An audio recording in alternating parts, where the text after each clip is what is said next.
If you've ever felt unappreciated, if you've ever walked into a room and felt people's eyes dart over you, as if you didn't belong there, then this story might be yours. Before we begin, if you find stories like this meaningful, please share this video and subscribe to the channel. Not to support us, but to prevent stories like these from being forgotten. Now, let me tell you, Flight NS417 is scheduled to depart at 6:45 a.m. from Hartsfield-Jackson Atlanta International Airport bound for San Francisco. Outside the train station, it was drizzling. Not a heavy downpour that would make people run, but just enough to wet the hems of trousers, enough to make the morning feel heavier than usual. Inside the airport was as crowded as ever. The loudspeakers announcing flights blared steadily. The smell of hot coffee, metal, and floor cleaner mingled together. Tired faces, hasty footsteps. No one paid attention to the woman standing near door number 32. She was wearing a dark gray hoodie, dark trousers, and sneakers with worn heels. Her hair was neatly tied back in a bun. No makeup, no designer handbag, no assistant. At first glance, you might think she's just an ordinary office worker or a mother who's just dropped her child off at school or someone trying to catch an early flight. Her name is Alyssa Grant. Alyssa stood still looking at the electronic display above the boarding gate. She checked her ticket on her phone. Seat 1A. First class. She let out a soft sigh. Not because of excitement, but because of exhaustion. Alyssa didn't usually fly first class. Not because she couldn't afford it, but because she was used to not expecting special treatment. Over the past 20 years, Alyssa has learned one thing: when you are a black woman in spaces of power, simply existing normally is an act that requires effort. She used to be the only one in the meeting room, the only one being asked, "Are you sure?" The only one who had to speak more slowly, more clearly, more calmly. Today, she just wanted to sit down, get some sleep, and mentally prepare herself for the long meeting in San Francisco. No drama, no explanations, just a flight. Now boarding first-class passengers. Alyssa, carrying her old canvas bag, stepped onto the line. The boarding gate attendant scanned her ticket. The screen turned green. "Go ahead." There were no smiles. No wishes for a pleasant flight. She stepped down the gangway, leading to the plane. The cool air from the air conditioner blew against her skin. The sound of the engines echoed in the distance. Right at the airplane door, the flight attendants offered polite smiles. "Boarding pass, please." Alyssa held out her phone. The flight attendant glanced at it quickly, her gaze lingering a second longer than usual. "Seat 1A, yes." "All right." No further greetings. Alyssa turned left. The first-class cabin was quiet, the lighting a soft yellow. The seats were wide and made of light-colored leather. Everything looked impeccable. She counted the seats: 1D, 1C, 1A. And then she stopped. Seat 1A is occupied. A white man in his 50s, navy blue vest, a gleaming metal watch, a glass of wine on a small tray. He was hunched over his laptop, typing rapidly.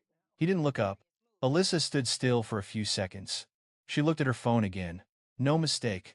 She cleared her throat softly. "Excuse me, sir." No response. "Excuse me." The man sighed and looked up. His gaze swept from Alyssa's shoes to her hoodie, then settled on her face. There was something fleeting about it. Not surprise. Rather, an assessment. "Yes, I believe you're in my seat," Alyssa said. Her voice was calm. "Seat 1A. He chuckled softly. Not a loud laugh. Rather, it was the kind of laugh someone has when they think they've heard something ridiculous. "Are you sure?" he said. "Economy is that way." Alyssa's expression remained unchanged. "I'm sure." The man leaned back in his chair. He picked up his glass of wine. "Look, Antanoi. I fly this route every week. I always sit here." Alyssa felt a familiar sensation run down her spine. Not anger, just a weariness she was all too familiar with. "Sir," she said, her voice still even. "I paid for this seat." He shrugged. "Then talk to the crew." He turned away. Alyssa stood there. The airplane cabin remained silent. The other passengers looked but said nothing. She looked around for the flight attendant. And in that moment, a very small choice began to lead to a chain of events that no one on this flight had foreseen. Alyssa Grant remained standing next to seat 1A. She didn't cross her arms. She didn't show any signs of annoyance. Nor did she look around for support. She just stood there very straight, very calm, as if she had stood in moments like this, more often than others thought. The man Robert Callahan had his back to her, his hand tapping lightly on the rim of his wine glass, his eyes fixed on his laptop screen. In first class, a few passengers glanced over, then quickly looked away. Nobody wants to get into trouble. Nobody wants to be the one who spoke up at the wrong time. Alyssa understood that. She was used to it. If you look at Alyssa right now, you won't see someone who's offended. You'll see someone who's restraining themselves. She restrained herself not because she was weak, but because she had learned that every reaction has a price. Alyssa Grant was not born into a powerful family. She grew up in Decatur, Georgia, in a small house with her mother being an elementary school teacher and her father a freelance electrician. The family wasn't so poor that they lacked food, but they were never well off either. From a young age, Alyssa was used to having to do a little better, say a little less, and always prove that she deserved to be there. At school, she was a good student, very good. But every time she raised her hand to speak, someone would always stare at her a little longer than usual. It's not curiosity, it's scrutiny. In college, when she was studying systems, engineering, a professor once told her in front of the whole class, "Are you sure this isn't too technical for you?" The whole class chuckled softly. Alyssa didn't laugh.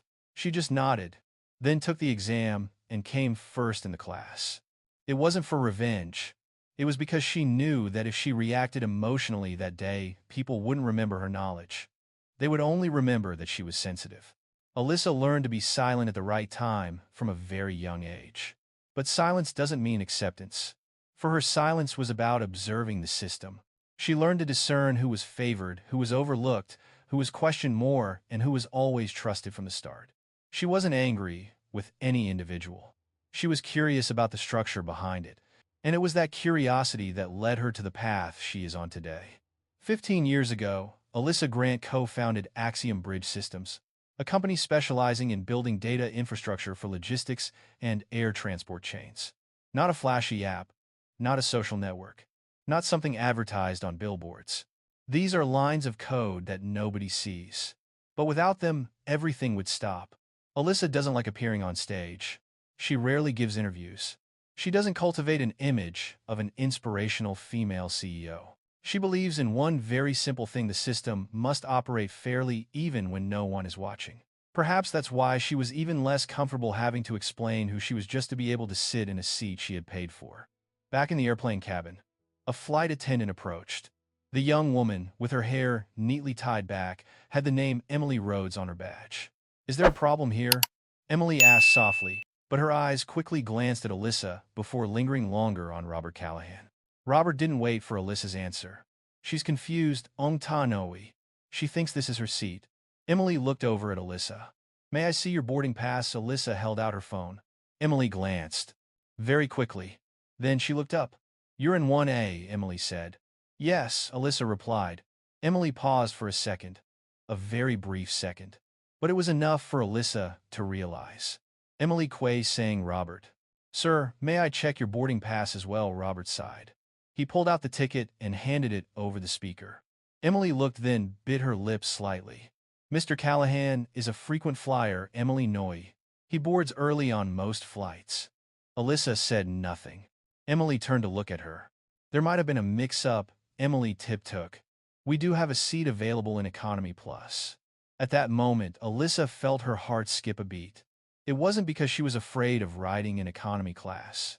She'd been riding in economy class her whole life. Because she understood very well what was happening. There's no mix-up option. There's only one choice. Emily didn't ask the system any further questions. She didn't call ground services. She didn't double-check. She just chose sides. Alyssa looked directly at Emily. "Are you asking me to move Kohoy?" Emily avoided her gaze. "For now, Emily Noi. So, we can depart on time." Robert smirked, a very slight smile, but enough to be noticed. Alyssa nodded. "Okay, just one word." She bent down, picked up her bag, and walked away. No one stopped her. No one said anything more. When Alyssa pulled back the curtains separating first class and economy, the sound changed completely. Noisier, more crowded, more realistic. She went to her seat, 22B, middle seat. She sat down, fastened her seatbelt. The man next to me is dozing off. The woman on the other side is flipping through a magazine. Nobody knew what had just happened, and nobody asked. Alyssa leaned her head back. She closed her eyes. At that moment, a very familiar question popped into her head. Should I tell them? She'd said it so many times already. In meetings, at conferences, in polite but cold emails. And she has also remained silent many times.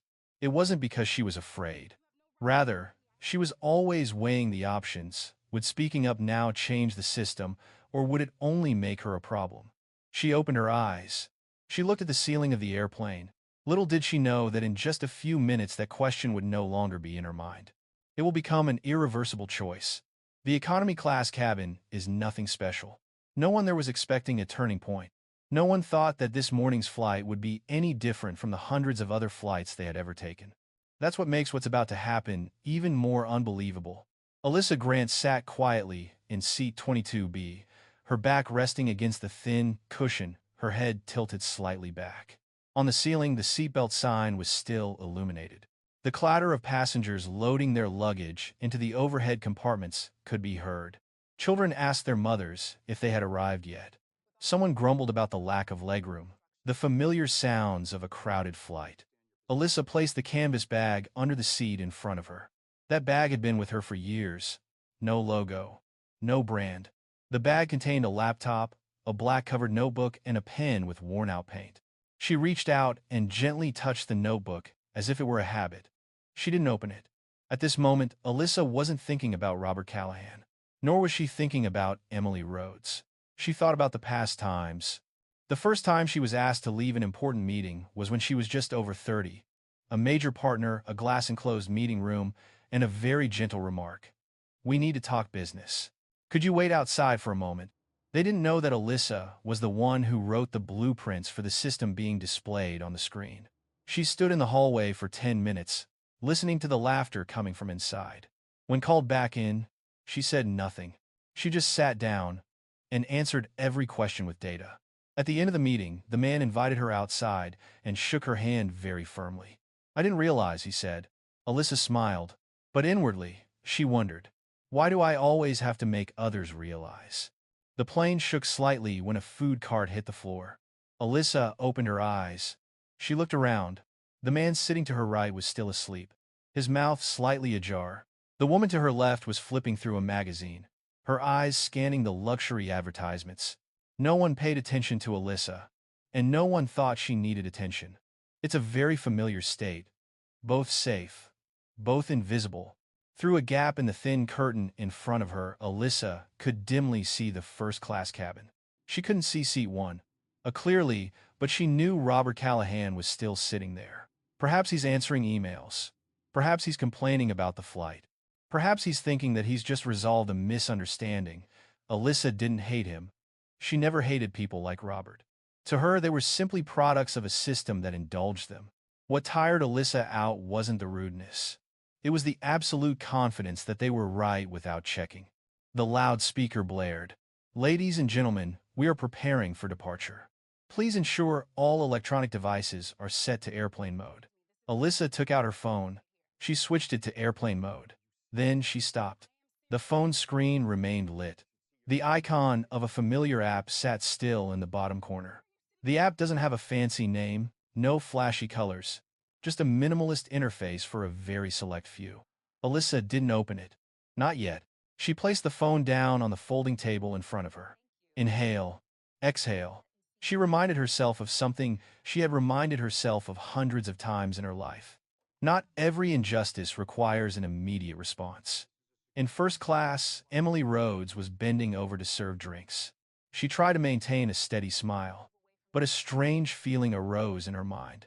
She recalled Alyssa's gaze from earlier. Not angry, not pleading, just calm. Emily didn't know why that look made her uncomfortable. Emily had only been a flight attendant for 3 years. She understood very well how troublesome passengers like Robert Callahan could be if they were unhappy. She also understood that a decision made quickly was usually praised rather than criticized. But even before the plane started moving, Emily felt a slight unease. She shook her head. She was just thinking random thoughts. In the cockpit, Captain Mark Sullivan is checking the control panel. He had been flying for over 20 years. He was used to things happening in a predictable order. List, specifications, confirmation. There was nothing unusual about Flight NS-417 today, until a small line on the screen made him frown. Mark leaned forward. He looked more closely. Then he called the co-pilot. "Check this." The co-pilot watched. There was a few seconds of silence. "Strange," he said. "It's probably a sync delay." Mark nodded. He had seen things like this before. But he still marked it, just to be sure. Alyssa looked out the window. Tiny raindrops slid down the glass, bending the streetlights outside. She remembered her mother. Her mother once said, "You don't need to win every battle, but you need to know where you stand when the battle begins." Alyssa didn't know if what happened this morning was a battle or not. Perhaps it was just one of many moments she would overlook as she had overlooked before. But it could also be a crossroads, where turning in a different direction would change everything. She's not in a hurry. Alyssa has never been one to rush. The plane began to taxi slowly. A slight vibration traveled through the aircraft. Several passengers adjusted their positions. Robert Callahan, sitting at the front, was probably looking at his watch, perhaps thinking about the upcoming meeting. Emily Rhodes took a deep breath, telling herself that everything was all right. Captain Mark Sullivan continued to monitor the control panel, and Alyssa Grant sat in seat 22B, her hand resting lightly on her phone, her gaze calm. No one on this flight knew that the system they were trusting was maintaining a very fragile silence. A moment of silence before the truth is forced to speak. The plane taxied slowly down the auxiliary runway. The sound of the wheels hitting the pavement created a steady, familiar rhythm, so much so that most passengers stopped paying attention. Alyssa Grant looked out the window. Streaks of rainwater stretched and broke along the movement of the aircraft. She remained seated upright. Her shoulders were relaxed. There was no sign of someone who had just been pushed from a paid seat. At first glance, anyone would think Alyssa was just an ordinary passenger waiting for her flight to take off.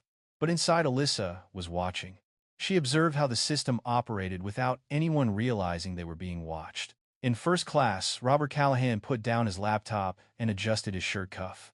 He looked at his watch. 6:58. Unbelievable, lumbum. They said we'd be in the air by now. Emily Rhodes walked over carrying a tray of drinks. "Would you like a refill, Sir Kohoi?" Robert nodded. "Make it quick." Emily poured the wine. She tried to maintain a smile, but her gaze quickly darted towards the cockpit, then returned to Robert. An indescribable feeling crept into her chest. It wasn't fear. It was a premonition. In the cockpit, Captain Mark Sullivan was once again looking at the screen. The warning message hasn't disappeared. It didn't blink. It didn't make any sound. Just a small line of text, annoyingly still. "Still there," Mark said. The co-pilot leaned over to look. "Dispatch link status shows pending." Mark frowned. Pending isn't an option during a taxi ride. He reached for his headphones. "Ground, this is North Star 417. We're seeing a delay in system handshake. Confirm all clear on your end." A brief silence. Then a voice came from the ground. "Stand by 417. We're checking." Mark took off his headphones. He wasn't panicking, but he also disliked the ambiguity. He learned one thing in his flying career: when the system isn't responding properly, don't try to force it. Alyssa placed her hands on the folding table. Her phone was still there. The screen was dark. She didn't open the app. She didn't do anything. And it is precisely this inaction that makes this moment so heavy. Alyssa remembers an evening many years ago. She was sitting in her office late at night with only the desk lamp and the sound of the air conditioner in the dim light. A young engineer walked in, looking a little awkward. "Miss Grant Ta Noi, I think there's an edge case we didn't consider." Alyssa listened. She didn't dismiss it. She didn't say, "We'll fix it later." "Kohoi, what happens if we ignore it?" The engineer remained silent. Alyssa knew the answer. The system wouldn't collapse immediately. It would just accumulate risk. And then at some point, people will ask, why didn't anyone see this sooner? The plane slowed down. Then it came to a complete stop. A few passengers looked up. There was a murmur. "Why did we stop? Are we still taxiing?" The loudspeaker blared. It wasn't a flight attendant's voice. It was Captain Mark Sullivan's voice. "Ladies and gentlemen, this is your captain speaking. We're experiencing a minor technical delay. Please remain seated. We'll update you shortly." His voice was calm. Too calm. Alyssa let out a soft sigh. She looked around. The man beside her opened his eyes. Did he say there was a technical delay? The woman on the other side looked up from her magazine. On the runway, Alyssa didn't answer. She just nodded slightly. In first class, Robert Callahan frowned. "Technical delay," he said loudly. "Are you kidding me?" Emily Rhodes stepped forward. "Sir, the captain will update us shortly." Robert smirked. "This airline." He shook his head, picked up his glass of wine, and took a sip. Emily turned away. Her palms were slightly damp. She didn't understand why her heart was beating faster than usual. In the cockpit, Mark Sullivan receives feedback from the ground. "North Star 417, we're seeing an authorization mismatch. We're escalating." Mark closed his eyes for a second. Then he opened them. "How is it a mismatch?" he asked. "License validation isn't completing," the voice from underground said. "We've never seen this configuration before." Mark put down his headphones. He looked at the co-pilot. "All right," he said slowly. "We're not moving until this is resolved." The co-pilot nodded. Safety always trumps schedule. Alyssa sensed a change in the atmosphere. Not with your eyes, but with your intuition. She had been in enough meeting rooms to recognize the moment when the system operators begin to feel uncertain. She reached out and unlocked her phone. The familiar app appeared. Dark mode. Simple text. She looked. She didn't touch. A part of her whispered, "I don't need to do anything." Another part asks, "If I do nothing, will things fix themselves?" She remembered Emily's eyes. She remembered Robert's smile. She remembered seat 1A. It's not about the position. It's about principles. Alyssa believes that every system needs clear boundaries. If that line is blurred, the system will gradually cease to serve fairness. The loudspeaker blared again. "Ladies and gentlemen, we appreciate your patience. Please remain seated." The captain's voice remained calm, but it was no longer as gentle as before. The airplane cabin started to get noisier. A child was crying. Someone stood up and was then told to sit down.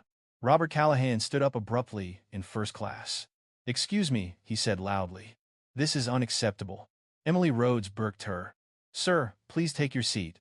Robert pointed forward. "I have a meeting in San Francisco. You people need to fix this. Now." Emily hit so. "Sir, we're doing everything we can." Robert looked at her. Then, his gaze swept across the airplane cabin, as if searching for someone to blame. He didn't see Alyssa. But her presence, even in seat 22B, was still creating ripples. Alyssa looked at her watch. 7:06. She knew that from this moment on, every passing minute would put more pressure on the system.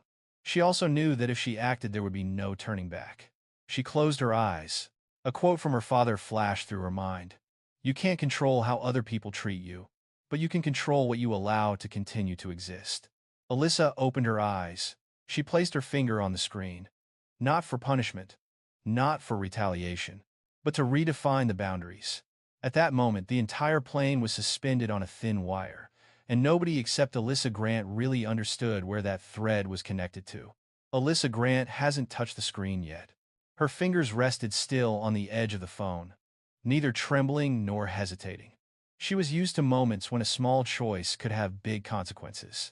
But she also knew that action wasn't always the best response. Alyssa chose to wait a little longer. It wasn't out of fear.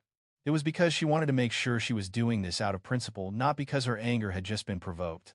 The airplane cabin started to get hot. The air conditioning was still running, but when a plane is stopped for too long on the runway, the air feels different, thicker, heavier.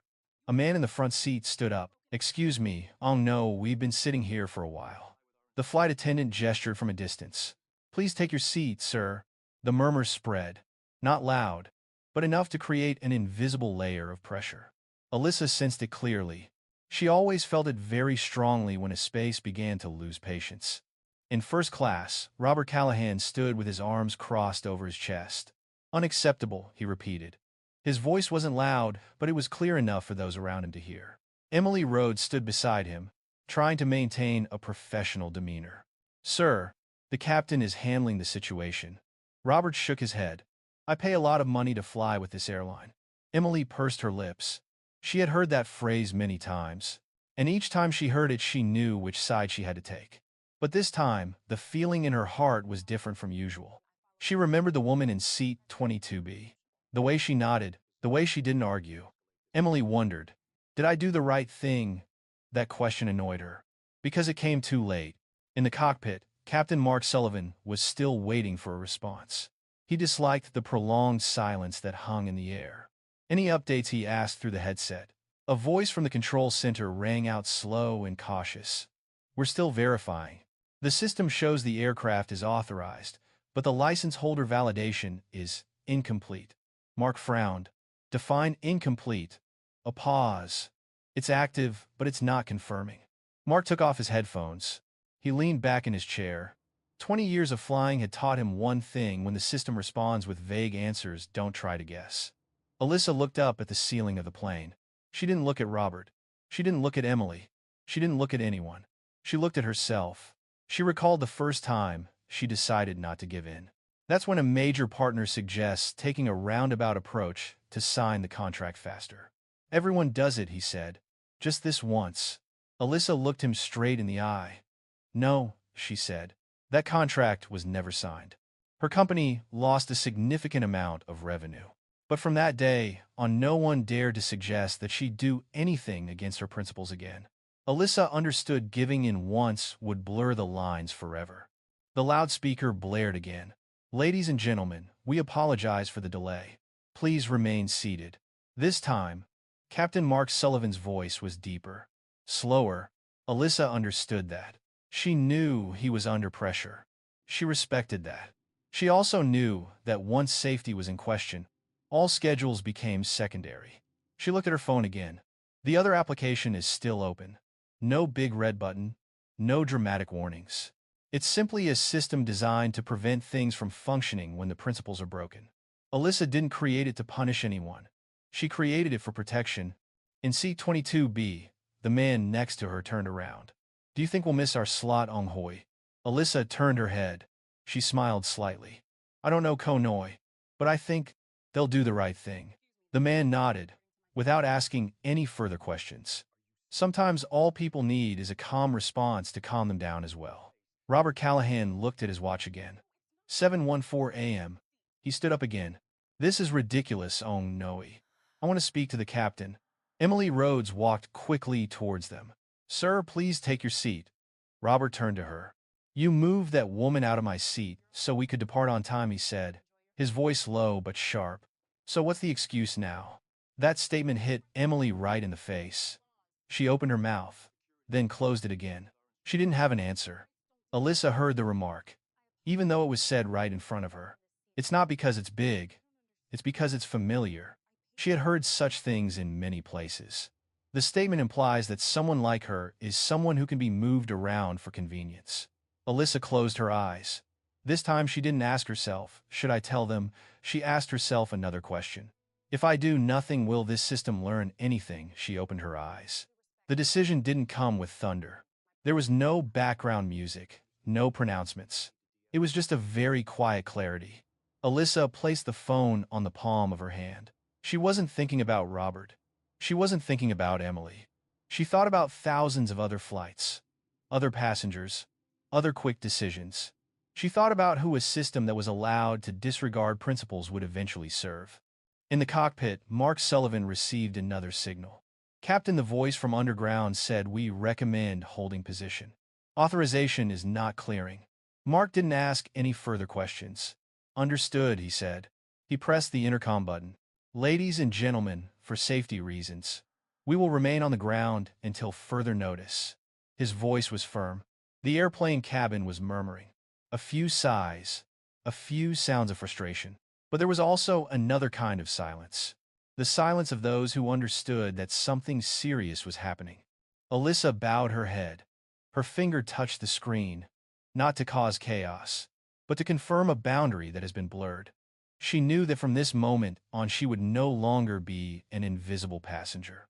But she also knew that if no one dared to re-establish the boundaries, things like what happened this morning would continue to repeat themselves. She touched him, just once, No sound, no vibration. It's just a silent confirmation going into the system. Alyssa leaned back in her chair. She felt neither relieved nor afraid. She only saw, clearly. And somewhere within the aircraft, a system paused waiting for the answer it deserved. When Alyssa Grant touched the screen, no sound was heard. There were no announcements, no flashing lights, no dramatic sign to indicate that something important had just happened. The airplane cabin remained as quiet as before. Those around Alyssa were still whispering. Some were annoyed, some were worried. And it was because of that silence that Alyssa knew her actions were the right ones. She dislikes noisy changes. She believes that the best systems are those that only speak up when absolutely necessary. Alyssa leaned her head back in her chair. She closed her eyes. For the first time since boarding the plane, she allowed herself to feel. She felt the heartbeat, steady, slow. She felt his breath. It was a little deeper than usual. She wasn't trembling, not nervous, but there was a very familiar feeling in her chest. It's not fear, it's responsibility. Alyssa never liked the idea of being able to influence so many things. For her, power was never a privilege. It was a burden, because every time you have the ability to change the course of events, you also have to take responsibility for the consequences of that change. She wondered, am I going too far? This isn't the question of someone who doubts themselves. It's the question of someone who understands that every action leaves a mark. She remembered that evening from over 10 years ago. At that time, Axiom Bridge Systems was just a small group crammed into a temporary rented office. A major client offered to use their system for a purpose that Alyssa was uncomfortable with. Technically, it's legal, their lawyer said. Alyssa sat there for a long time, saying nothing. Finally, she asked just one question. If this goes wrong, who pays the price? No one answered. Alyssa turned down the contract. That night, she couldn't sleep. It wasn't because she was afraid of losing money. It was because she knew that if she gave in that day, it would be a little easier each time afterward. And then there will come a time when she no longer recognizes her original boundaries. A soft cough brought Alyssa back to the present. The man next to her was turning over to relieve his discomfort. This is taking a while, he said, not exactly complaining, just making a comment. Alyssa opened her eyes. She nodded. Yeah, no. But sometimes, that's better than rushing. The man looked at her as if considering something. Then he nodded in agreement. True. No one said anything more. Sometimes a simple sentence is enough for two strangers to share the same feelings. In first class, Robert Callahan did not share that sentiment. He stood up, then sat down again. He picked up his phone. He put it down. Still nothing. He asked Emily Rhodes as she walked past. Emily paused. No update yet, sir. Robert breathed heavily through his nose. This is what happens when airlines cut corners. Emily bowed her head slightly. I'm sorry for the inconvenience. She said it very smoothly, almost instinctively. But in her mind, one question kept repeating itself. If I hadn't pushed that woman away, would things have been different? Emily didn't know why she thought of that. She only knew that from the moment Alyssa left the first-class cabin, things weren't as smooth as she had imagined. In the cockpit, Captain Mark Sullivan stood with his arms crossed over his chest. He said nothing. He just stared at the control panel. A good system isn't one that never has problems. It's one that knows when to stop. Mark canceled the flight for less serious reasons than this. And he'll do it again if necessary. He didn't know the underlying cause of this incident. But he knew one thing: this plane wouldn't take off until everything was absolutely right. Alyssa opened her eyes again. She didn't look at her phone. She knew what needed to happen had already begun to happen. At this point, her job wasn't to intervene further, but to wait for the system's response. Waiting is not passive. For Alyssa, waiting is part of the process. She looked out the window. The rain has stopped. Only a few small drops remain on the glass. The morning light gradually brightened. A cart drove past. Everything looked perfectly normal. And it is precisely that ordinariness that makes this moment so significant. Another memory resurfaced. For the first time, Alyssa realized she wasn't just building software, she was building trust. That's when a system she designed prevented a major accident. No one knew her name. There were no articles. No public acknowledgments. But that night, Alyssa sat alone in her office, watching the log screen slow down, and smiled. Not out of pride, but because she knew everything had worked exactly as it was supposed to. That feeling returned today. It's not exactly funny, it's true. The loudspeaker blared again. This time, Captain Mark Sullivan's voice carried a hint of seriousness. Ladies and gentlemen, we are currently working with our operations team. Please remain seated. We appreciate your patience.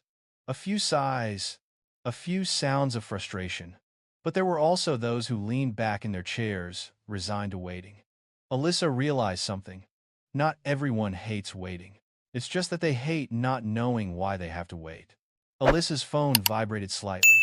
Just once, not a phone call, not a regular text message. A brief notification appearing for only a second. She glanced over. Confirmation has been received.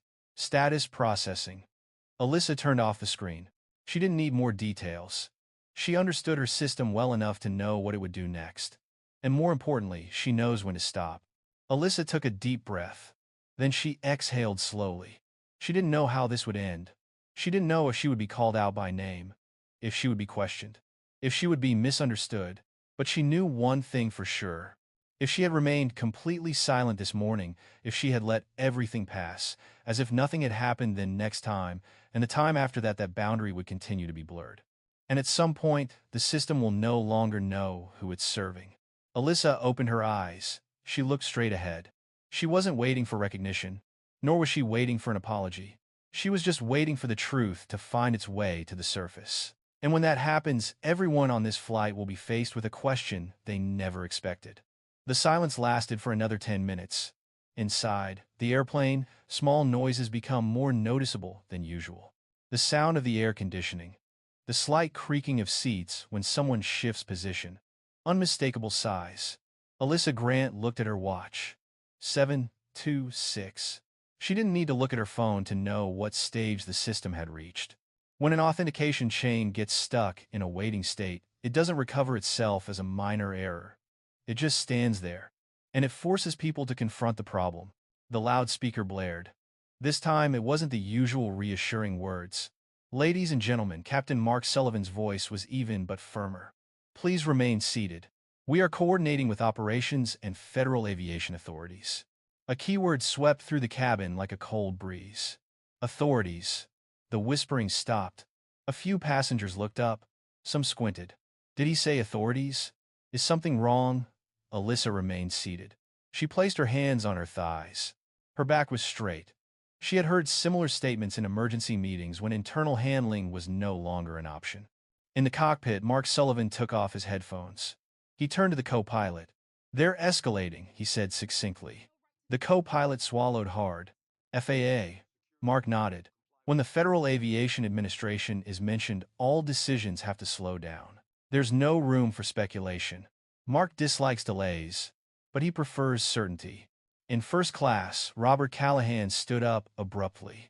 Excuse me, he said loudly, no longer maintaining his polite demeanor.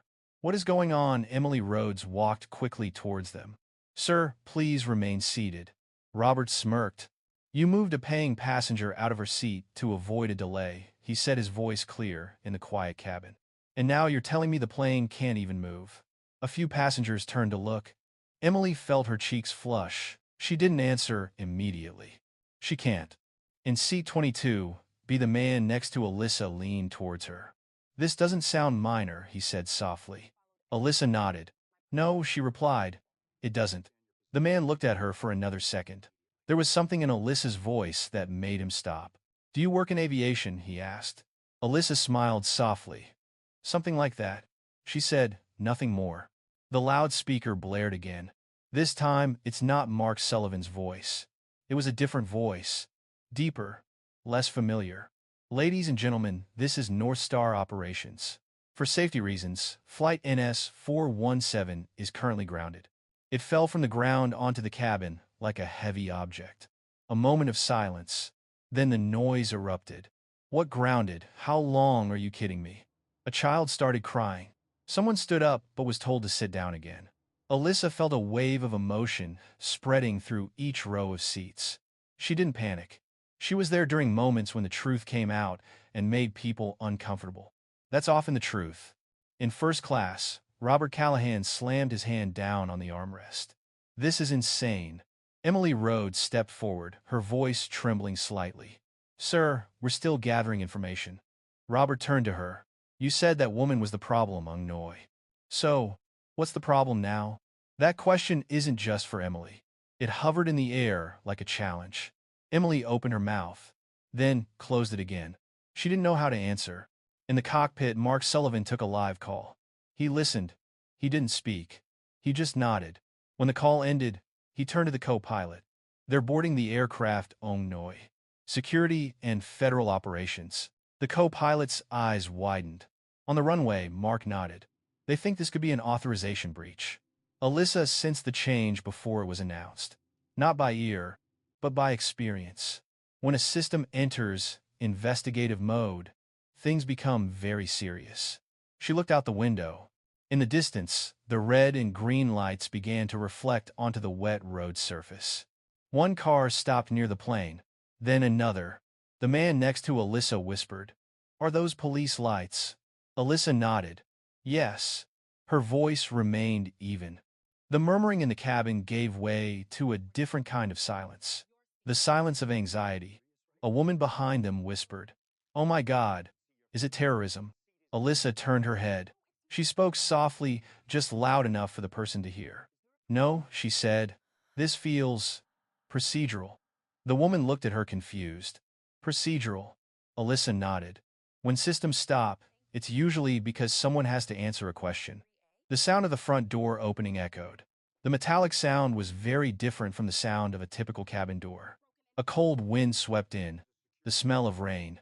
Two people in uniform stepped forward. Following them was a man in a dark coat wearing an ID badge. They weren't in a hurry. They weren't shouting. They weren't making any noise. That calmness made everyone in the cabin hold their breath. The man stepped forward. "I'm with Federal Operations, Noi." "Who is the lead flight attendant?" Emily Rhodes was startled. She stepped forward. "I am." The man nodded. "We need to speak with the license holder for the operational systems on this aircraft." A moment of silence fell. No one understood that saying except one person, Alyssa Grant. "She hasn't gotten up." "Not yet." The man continued. "Our records indicate there is a discrepancy in authorization. We're looking for confirmation." Emily turned her head, her bewildered gaze sweeping across the cabin. "License holder," she repeated. The man nodded. "Yes." He looked down at the list in his hand. Then he looked up. "Miss Alyssa Grant." Her name was called out not loudly, but clearly enough. Alyssa felt eyes turn towards her. She stood up. No rush. No drama. It was just a natural gesture, like when she stands up to speak in a meeting. "Yes," she said. "That's me."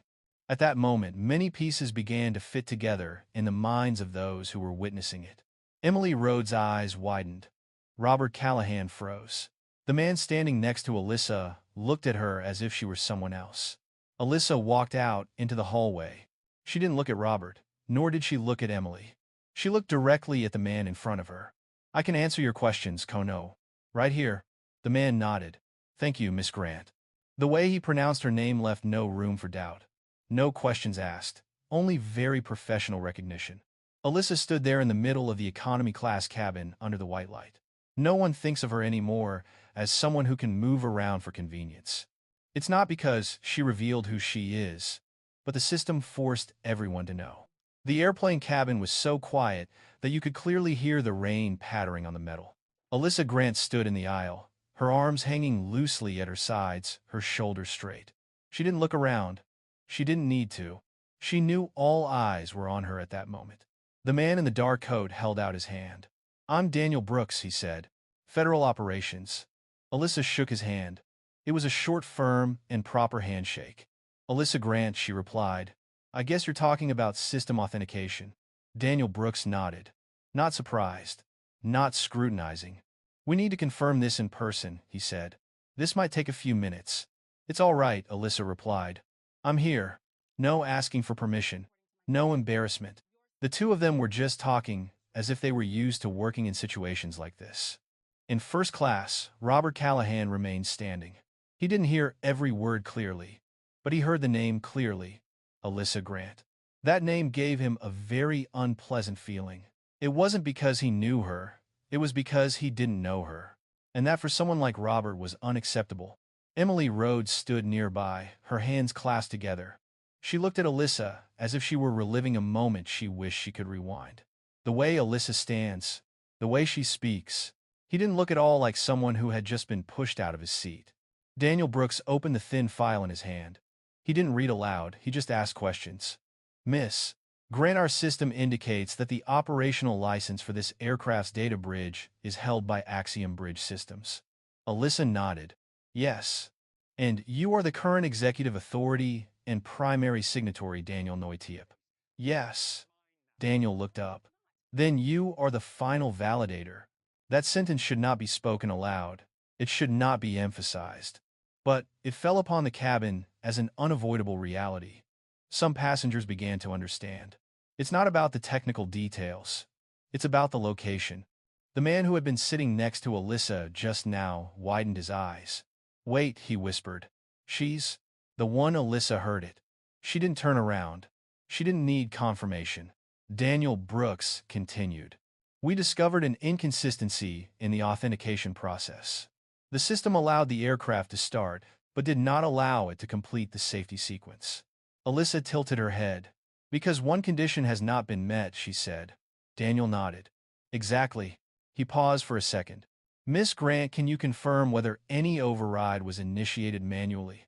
Alyssa didn't answer immediately. It wasn't because she hesitated. It was because she chose how to answer. There are no overrides, she said slowly. Only one condition is no longer valid. Daniel looked at her. What are the conditions? Alyssa inhaled. The right to use the system is dependent on all assets being used in accordance with the agreement. Daniel frowned slightly. More specifically, Alyssa turned around and looked straight ahead in the compartment. She wasn't just looking at Daniel. She was looking at everyone. Seat 1A, she said. It's part of the service agreement. A murmur arose. Not loud, but clear. Robert Callahan felt his throat dry up. Daniel Brooks didn't turn his head. He continued to look at Alyssa. Are you saying, Hoi Chum, that a service violation triggered a system hold? Alyssa nodded. It's not the chair, she said. It's the principle. Daniel remained silent. That silence wasn't doubt. It was confirmation. He nodded. I understand. Emily Rhodes took a step forward. Her voice trembled. Sir Konoi, I may have moved Miss Grant to expedite boarding. Daniel turned to look at her. You removed the license holder from her assigned seat, Hoi. Emily bowed her head. Yes. No justification. No explanation. That's just the truth. Daniel nodded slightly. Thank you for your honesty. Robert Callahan chuckled a short, dry laugh. This is absurd, Noi. You're grounding a plane over a seat dispute. Daniel turned his head. For the first time, he looked directly at Robert. No, Sir Noi. We're grounding a plane because a contractual and operational condition was violated. Robert shook his head. She could have said something, fan back. She could have told us who she was. Alyssa turned to look at him. First time, no anger, no contempt. It was just a very peaceful gaze. I said so, she said. With my ticket. The words weren't spoken loudly, but they resonated for a long time. Daniel Brooks took a deep breath. Miss Grant, Noi, to proceed, we need your confirmation to restore the authorization. Alyssa looked at him. After everything is put back in its proper place, she replied. Daniel understood. He turned to Emily. Miss Rhodes, Noi, please escort Miss Grant to her assigned seat. Emily looked up. Her eyes were red. Yes, sir. She turned to Alyssa. I'm sorry, she said. This time, it wasn't a scripted apology. It was genuine. Alyssa nodded. Thank you, she said. Let's fix it together.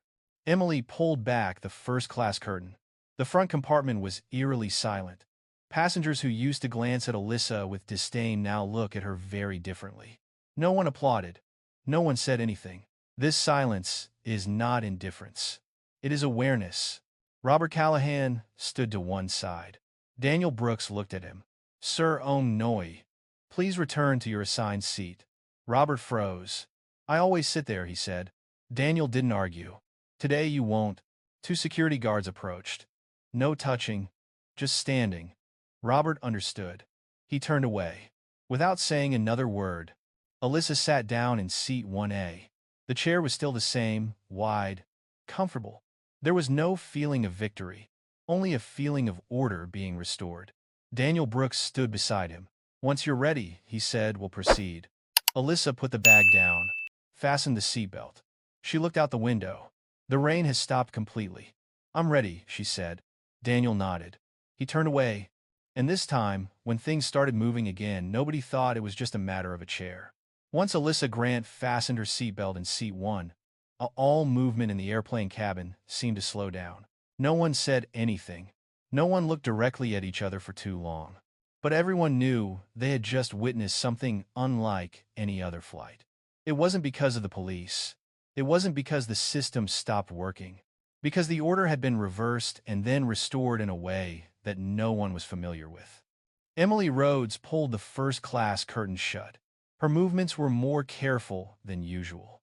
She stood still for a second, taking a deep breath, then returned to your workstation. Everything seemed fine on the outside, but inside Emily, a different feeling was spreading. There's no need to fear disciplinary action. There's no need to worry about losing your job. It was a belated shame. She had always considered herself fair. She never imagined that a quick decision could hurt someone so deeply. Emily glanced at the economy class compartment through the thin curtain. Seat 22B is empty. She remembered very clearly how silent the woman sitting there had been. It's not because she has nothing to say. It's because she doesn't need to say anything. Robert Callahan is sitting in his newly assigned seat. Not a bad seat, but not seat 1A. He folded his arms. His eyes were fixed straight ahead. Everything was in a mess in his head. No one yelled at him. No one insulted him. But he felt as if something had been taken away from him. It wasn't the chair. It was the assumption that he was always right. Robert lived his entire life in spaces where his voice was prioritized. He wasn't used to having to give way to someone he hadn't bothered to check. That feeling for him was more unpleasant than missing his flight. In the cockpit, Captain Mark Sullivan received the green light. Authorization restored, the central control panel voice announced. Mark nodded. Understood. He didn't ask any more questions. He had seen enough. He flipped the switch, performing a final check. Everything is back in its place. Before making the announcement, he paused for a moment. He thought of the woman who had stood up in economy class. He didn't know the details of the story, but he knew one thing. The system did not shut down today due to a technical error. It stopped because people ignored a principle, and the system refused to turn a blind eye. The loudspeaker blared. "Ladies and gentlemen, this is your captain speaking. Thank you for your patience. We are now cleared for departure." There was no applause. Only soft sighs. A quiet release. The plane began to taxi again. Alyssa looked out the window. The runway was moving slowly. She felt neither relief nor victory. She only saw a circle that had just closed. The man sitting in the back seat leaned over and whispered to his friend. "Did you see that woman?" The other person nodded. "Yeah." She didn't raise her voice once. Another person chimed in a low voice. "Power doesn't always look loud, huh?" That remark didn't reach Alyssa's ears, but it persists. It spreads. Like tiny ripples after a stone falls into water. Emily Rhodes walked down the aisle. This time, she wasn't looking at the passengers in her usual sorting manner. She saw them as separate individuals, each with their own story, each with their own rightful place. Emily stopped as she walked past C1A. "Miss Grant," she said softly. Alyssa Quay sang. Emily swallowed hard. Thank you, Konoi. Not for the delay. For showing me." Alyssa looked at her. Her gaze was gentle. "We're all learning," Alyssa replied. "What matters is what we learn." Emily nodded. Then she walked away. The plane accelerated. The engine noise grew louder. The pressure forced Alyssa into the chair. She closed her eyes as the wheels lifted off the ground. A very brief moment, but one that always feels special. Not because of flying, but because of leaving. Robert Callahan looked out the window on the other side. The city is shrinking. He didn't open his laptop. He didn't read his emails. For the first time, a question arose in his mind that he had never seriously considered before.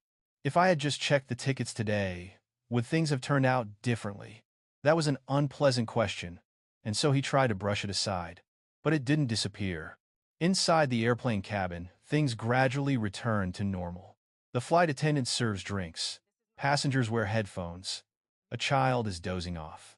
If someone were to walk in now, they wouldn't know that just an hour earlier, the entire plane had come to a standstill because of a breach of protocol. And that's what makes it so special. The most significant changes often leave no loud trace. They only change the way people viewed each other afterward. Alyssa opened her black-covered notebook. She wrote a short line. Systems don't fail loudly. They fail quietly until someone listens. She closed the book. She didn't know if today would become a viral story. She didn't care either. For Alyssa, what matters most is a boundary has been redefined. And at least on this flight, it was respected. As the plane stabilized at cruising altitude, the sun emerged from behind the clouds. Light shines into the first-class cabin. Alyssa opened her eyes. She looked straight ahead, not thinking about Robert, not thinking about Emily. She thought about other systems, other places, other boundaries waiting for someone calm enough to say stop. And this time she didn't feel tired. She saw hope. At an altitude of over 30,000 feet, everything in the aircraft cabin returned to normal. The engine hummed steadily. The lights dimmed. Trays of food were placed on the table. Without prior knowledge, no one could have guessed that just over an hour earlier this flight had been delayed due to an unexpected decision. But that story didn't stay within the confines of the cabin. It started leaking out. One passenger in seat 3C was a freelance journalist. He wasn't recording video. He wasn't live streaming. He was just taking notes. The little details, the way the flight attendants were flustered, the way the woman in economy class stood up, the way the security guards walked in without making a fuss. He was used to the idea that great stories often begin with very quiet moments. He didn't know who Alyssa Grant was, but he knew that when a plane was detained for authorization discrepancy, it wasn't a common occurrence. He typed a message on his phone, Flight NS417, grounded mid-taxi, unusual authority call. That's all. Sitting in seat 1A, Alyssa Grant opened her laptop. She didn't start working right away. She just stared at the blank screen for a while. It wasn't because she was tired. It was because she was listening. Listen for the very subtle changes in the air around you. Those who had been annoyed earlier now spoke more quietly. The curious glances were no longer scrutinizing. No one came to ask her who she was, and she didn't want them to. Alyssa doesn't like it when the story is turned into something personal. She knew that if this got out, it wouldn't just be a chair. It will become a test for many people. In the middle compartment, Robert Callahan sat still. He opened his laptop, but he didn't type anything. An email from the assistant has arrived. The upcoming meeting is pending, but for the first time in years, Robert didn't find himself in a position of control. He wasn't scolded. He wasn't insulted. But he was placed outside the center. That feeling made him uncomfortable and confused. He recalled Alyssa's gaze when she said, "I said it." With my ticket, that statement wasn't an attack. But it exposed something Robert had never had to face before. Sometimes he doesn't listen simply because he doesn't think he needs to listen. Emily Rhodes was standing in the small kitchen area at the back. She washed her hands, then washed them again. It wasn't because her hands were dirty. It was because her mind wasn't at peace. She remembers every detail. How she said for now. How she chose the quickest option. Emily had always prided herself on being adaptable and a good problem solver. But today, she realized something painful. Not every quick decision is the right one. And maintaining order doesn't always equate to fairness. Emily wondered if that woman hadn't had power. Would I ever have realized this mistake? That question doesn't have a pleasant answer. In the cockpit, Mark Sullivan looked straight ahead. He has finished making the announcement. All parameters are stable, but he was still thinking about the call from Daniel Brooks. Good call, Captain Daniel Donoy. Not everyone would have waited. Mark didn't answer. He just nodded. He doesn't need praise. For him today was simply a day he did the right thing. But he also understood that sometimes doing the right thing meant something inconvenient for someone. Down on the ground in North Star Airways Control Center, a chain of emails is being sent out. NS417, operational delay, resolved. Cause authorization validation.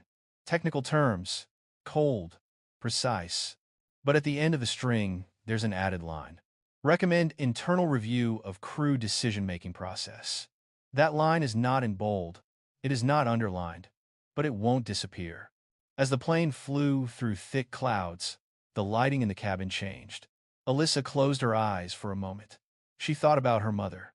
Her mother once said, "You don't need to win every argument. Just make sure you don't lose yourself." Alyssa didn't win against anyone today. Nor did she want to win. She simply wouldn't let a principle be quietly erased. Alyssa's phone vibrated slightly. A message from Caleb Wright, COO of Axiom Bridge Systems. System logs flagged unusual hold. "Everything okay?" Alyssa typed a slow reply. "Okay. A practical test." Caleb responded almost immediately. "Understood?" Proud of the system. Alyssa smiled very slightly. No one outside of her team understood that statement. In seat 3C, the freelance journalist opened his laptop. He began to write. Not a sensationalist piece. No big headlines. Just a personal note for future reference. NHV power today didn't look like shouting. It looked like restraint. He saved it. Not yet posted. Robert Callahan finally typed a few lines. But not work emails. He opened his personal notes, something he rarely used. He wrote a sentence, then deleted it, rewrite it, then erase it again. Finally, he closed his laptop. There are thoughts that aren't ready to be put into words yet. Emily Rhodes finished serving the meal. She walked past seat 1A again. Alyssa is reading. She's not looking up. Emily paused. "Miss Grant," she said softly, I've given a full report." Alyssa looked up. "Thank you," she said. "That was necessary." Emily nodded. Then, she continued walking. Something inside her had changed. Not immediately, but enough to let her know she wouldn't be making the same decisions again. The plane continued its journey. Out there the sky is wide and calm. But the story on this flight has begun to take on a life of its own. It doesn't need to be loud. It doesn't need hashtags. One person tells the story, then another, and then somewhere someone will pause before saying the words "for now." Alyssa opened her eyes. She looked outside. The sun was high in the sky. She didn't know how far this would go, but she knew it had already left the plane. And when a story leaves a confined space, it no longer belongs to a single person. The plane maintained a steady altitude. Outside the window, clouds stretched out like a white carpet. Inside the cabin, everything seemed quiet. But some things are restless. They're just waiting to hit the ground. Alyssa Grant's phone rang again. Not Caleb. Not the technical team. That's a strange number. Alyssa looked at the screen for a few seconds, then let it stop shaking. She knew exactly where these kinds of calls usually came from. Not to ask questions. To shape the narrative. She put the phone face down. Continue reading. It wasn't because she was avoiding the question. It was because she understood that the timing of her response was just as important as the content of her answer. Elsewhere, at the headquarters of Axiom Bridge Systems, Caleb Wright stands in front of a large glass wall. The screen behind him displayed system graphs. Everything is green, but his inbox wasn't. Press inquiry. Airline escalation. Board notification. Caleb took a deep breath. He had worked with Alyssa for 10 years. He knew her style. Don't react hastily. Don't be defensive. Don't apologize before you fully understand the issue. But he also knew something else. Once a story is out there, it doesn't follow technical logic. It follows emotions. In seat 3C, the freelance journalist finally published their article. No sensational headlines. No full story. Just a short post on my personal page. Today, on a commercial flight, an aircraft was detained because a contractual condition was violated. There was no shouting. No arguing. Just a system that refused to proceed when the principle was disregarded. The article doesn't name Alyssa. It doesn't mention the airline. But those in the industry understood immediately. And they started asking each other questions. Robert Callahan saw the article before the plane even landed. A colleague sent it to him. "Is this about your flight?" Robert didn't answer immediately. He reread the article. Slowly, carefully. No accusations. No conclusions. But he realized he was being talked about without being called by name. That feeling bothered him more than any critical article. Robert typed a reply, then deleted it. He put the phone down. For the first time in years, he felt he was out of control of the narrative. Emily Rhodes learned the news spread through internal company messages. "Crew on NS 417, please be available for debrief." Emily sat down on a small chair in the back kitchen. She didn't tremble. She didn't cry either. But her breasts are heavy. It wasn't because she was afraid of being disciplined. Rather, it was because she understood that very small decisions had led to a major review. Emily opened her personal notes on her phone. She wrote, "Ask first. Verify second. Never assume." 3 lines. Short, but necessary. As the plane began to descend, the loudspeaker blared. "Ladies and gentlemen, we'll be landing shortly." Alyssa closed the book. She looked outside. The city unfolded its streets, crisscrossing like blood vessels. She knew that when the wheels touched the ground, she would no longer be in the protective stillness of the sky. Down there, everything moves faster. It's noisier. There's less patience. The phone vibrated for the third time. This time it was a text message. "I'm Rachel Monroe, technology editor at Sentinel. We'd like to hear your perspective on the NS-417 incident." Alyssa read it. She didn't reply. She opened a new note. She didn't write anything. Just let the cursor blink. She's not afraid of the media. She just doesn't want the story to be distorted. Caleb Wright called Alyssa as soon as the plane pulled into the gate. "We need to prepare," he said. "Not to defend ourselves, but to keep the story true." Alyssa stepped out into the hallway and stood by the airport window. "This story isn't ours," she said. "It belongs to the system." Caleb was silent for a few seconds. "I know," he replied, "but they'll ask about the person." Alyssa watched the people walking below. "Then I'll answer like a human," she said. "Nothing more." In another corner of the airport, Robert Callahan disembarked from his plane. He wasn't stopped by anyone. There were no reporters, but his phone kept ringing, text messages, calls, questions that aren't direct, but are full of hidden meanings. Robert walked quickly. He didn't want to stop. He didn't want to explain. But in his mind, one sentence kept repeating itself. "I said so." With my ticket, he wasn't sure who he was angry with. Perhaps it's with myself. Emily Rhodes attended a short debrief session. No one yelled. No one blamed. There are only questions. Why did you choose that option? What information did you verify? What assumptions were made? Emily answered truthfully. She didn't hide anything. She didn't make excuses. When the meeting ended, her manager said, one short sentence: "This will change how we train." Emily nodded. She didn't feel relieved, but she felt something had been given its proper name. That evening, Alyssa Grant sat in her hotel room. Don't turn on the TV. Don't open social media. She opened her laptop. She wrote a short email to the Axiom Bridge leadership team. "Today's performance showed that our system is doing exactly what it was designed to do. But the story surrounding it won't be simple. We need to be calm, precise, and consistent."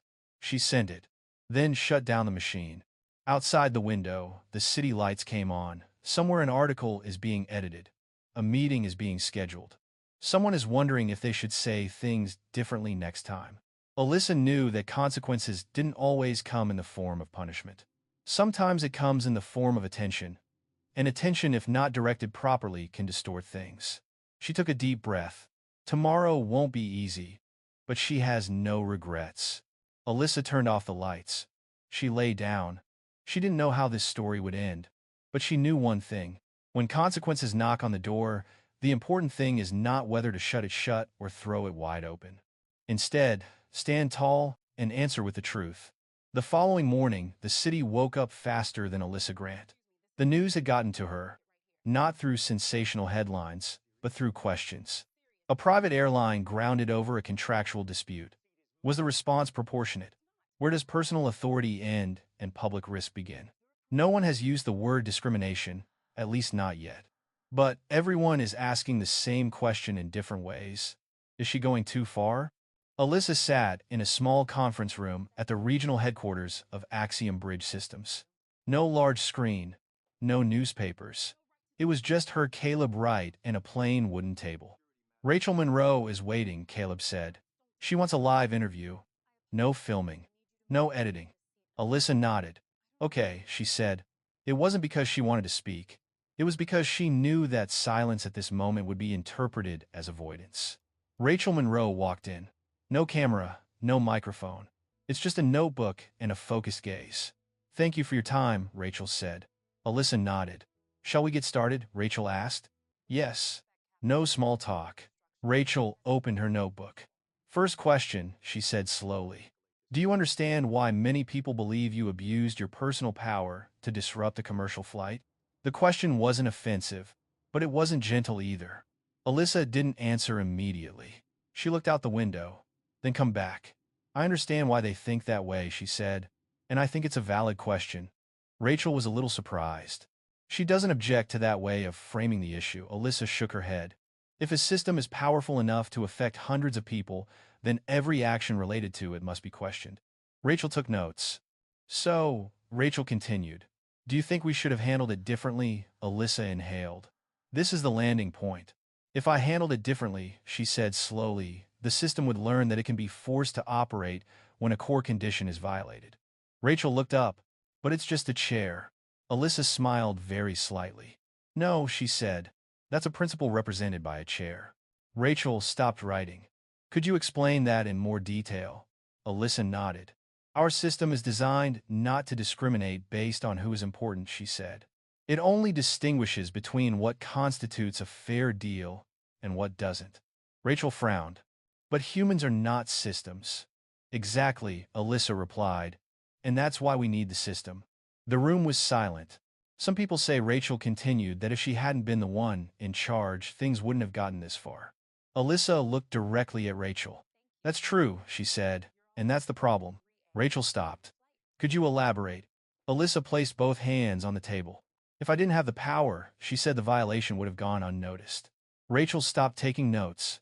She just listened. And if a system only protects those in power, Alyssa continued, then it's not a fair system. It's a technical shell that hides inequality. Rachel leaned back. Do you think you become a symbol for a larger debate about power and discrimination? Alyssa was silent for a few seconds. I wasn't looking for that, she said. But if this story makes someone pause for a second before saying for now, then I accept that it's being discussed. Rachel nodded slowly. Elsewhere, Robert Callahan was reviewing internal memos from his law firm. They didn't say he was wrong. They didn't say he was right either. They only said one sentence, public perception is shifting. Robert turned off the screen. For the first time, he realized the issue wasn't about who won, but it depends on who is to be believed. Emily Rhodes is sitting in an additional training session. On the blackboard, the lecturer wrote a sentence, assumptions create blind spots. Emily stared at that sentence for a long time. She wasn't thinking about Alyssa. She was thinking about herself. Return to the meeting room. Rachel Monroe closed the book. One last question, she said. If you could go back in time, would you do it again? The room was quiet. Caleb held his breath. Alyssa didn't answer immediately. She thought about seat 22B, about Emily's gaze, about the moment Daniel Brooks called her name. Then she spoke. Yes, Alyssa replied. But I wish we didn't need power to do the right thing. Rachel nodded. Thank you, ma'am. The interview was published that same afternoon. No sensational headlines. Just one line, some systems fail loudly. Others fail quietly until someone refuses to ignore them.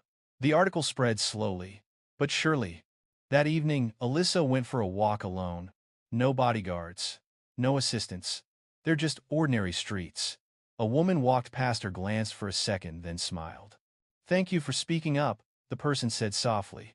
Alyssa nodded. No further questions. She knew that not everyone would agree with her, and she accepted that.